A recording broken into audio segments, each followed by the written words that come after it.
the heroes and the heroines whose actions made it possible for us to gather here today as a free people. But we also remember those in other lands who joined our struggle, who too in many ways suffered immensely as they were arrested for demonstrating that South Africa should be free and Nelson Mandela should be released and other prisoners. As they received our compatriots who had been pushed into exile, as their countries were bombed by the apartheid regime for merely supporting a just struggle. Their own citizens were maimed and killed in the rampant bombing and attacks that the apartheid government unleashed on our neighboring countries. We thank them and we dip our heads in great gratitude to them as they made the attainment of this day possible. Thank you.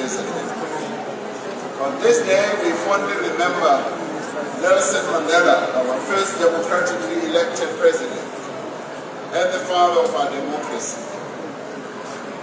In his memory, we will continue to work tirelessly to achieve the democratic ideals to which he and many other heroes, such as Oliver Reginald Tambo, Walter Sisulu, Mahamal Bettina Sisulu,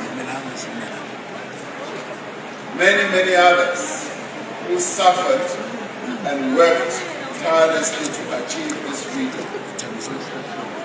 as they dedicated their lives.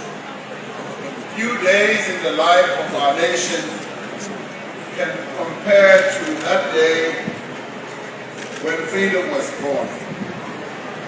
South Africa, our country, changed forever. It signaled a new chapter in the history of our nation, a moment that resonated across Africa and across the world. After casting his first ballot, President Nelson Mandela described that day as the beginning of a new era, moving from pessimism and division to nation building, reconciliation and hope. The advent of democracy in 1994 ushered in a constitutional order that is premised on equality, freedom, human rights for all.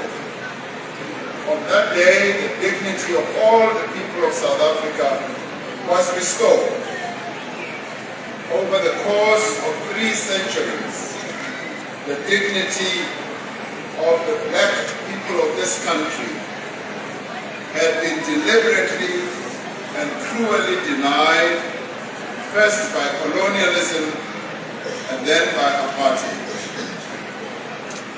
Millions of black South Africans, African, colored and Indian, were at the mercy of laws and practices that were enforced to serve the interests of a white minority.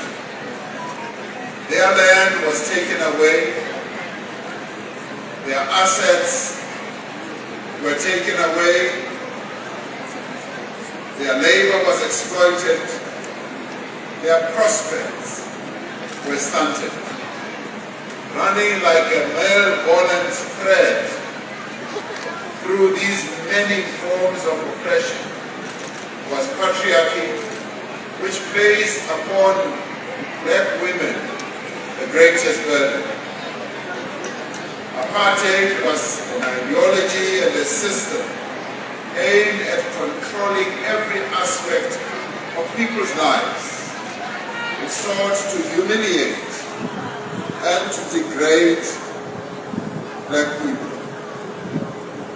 That we have been able to cast off the yoke of oppression and build a new nation rooted in equality, human rights, is amongst the greatest feats and achievements of modern history.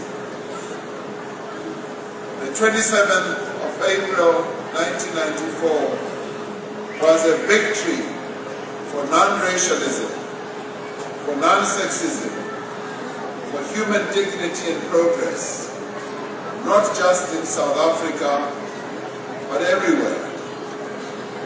It was a victory for reconciliation. The democratic breakthrough that we achieved was much about liberating South Africans from apartheid, as it was about freeing white South Africans from their prejudice and fear. As President Nelson Mandela said, the system of apartheid robbed both the oppressed and the oppressor alike of their humanity. Before the 27th of April 1994, many believed that our country would descend into a racial war. Many believed that given how deep the wounds of mistrust were, that we would turn against each other, slaughter each other, kill each other. And yet we did not do so. Together we worked hard and with purpose to bring about a reconciliation between the races in our country.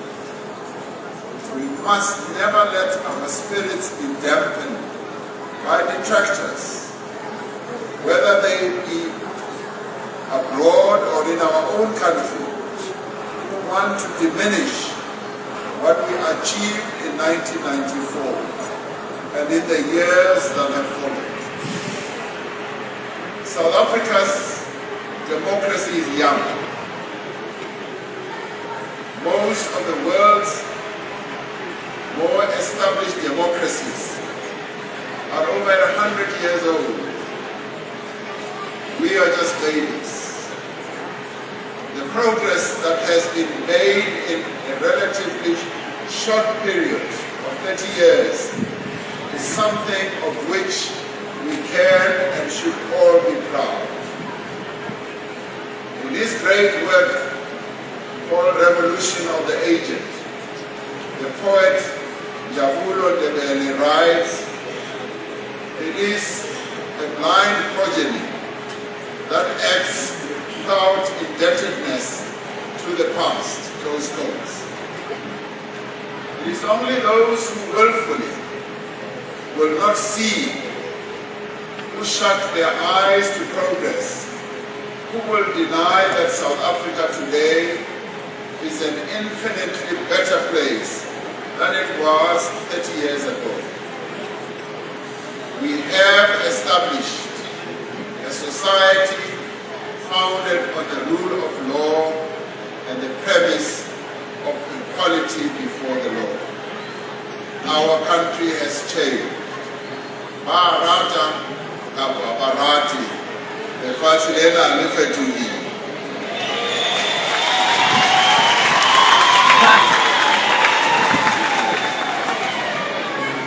Now, us as the food, Divan, Eli Shambo, Roshaluka. Now, Divan Asilag, Iko Lerlaina, Arafan, and Iko Leria, Hanya Karona, Ahansi, Apartheid.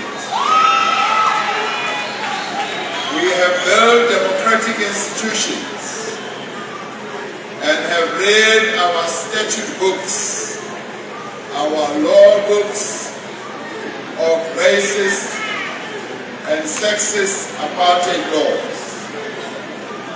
As the democratic state, we have worked to restore the dignity of all the people of South Africa, particularly the dispossessed, the marginalized and the vulnerable.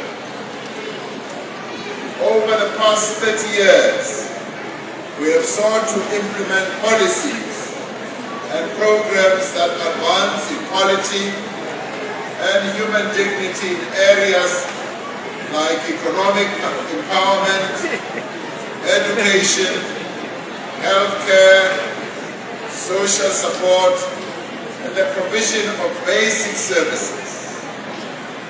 During apartheid, the policies, programs, and services of the state had a strict racial bias and hierarchy.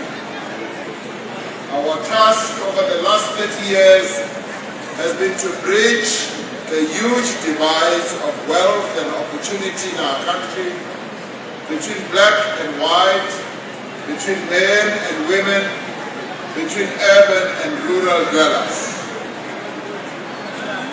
We have done so not only to correct the injustices of the past, but also that we may realize the full potential of an economy in which every person has a stake and in which every person has the opportunity to make a meaningful contribution.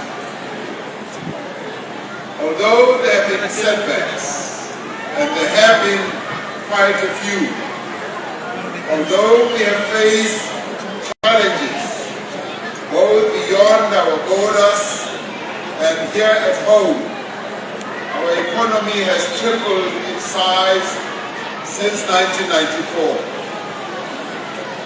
While unemployment still remains our greatest and most pressing challenge, the number of South Africans in employment increased from 8 million in 1994 to over 60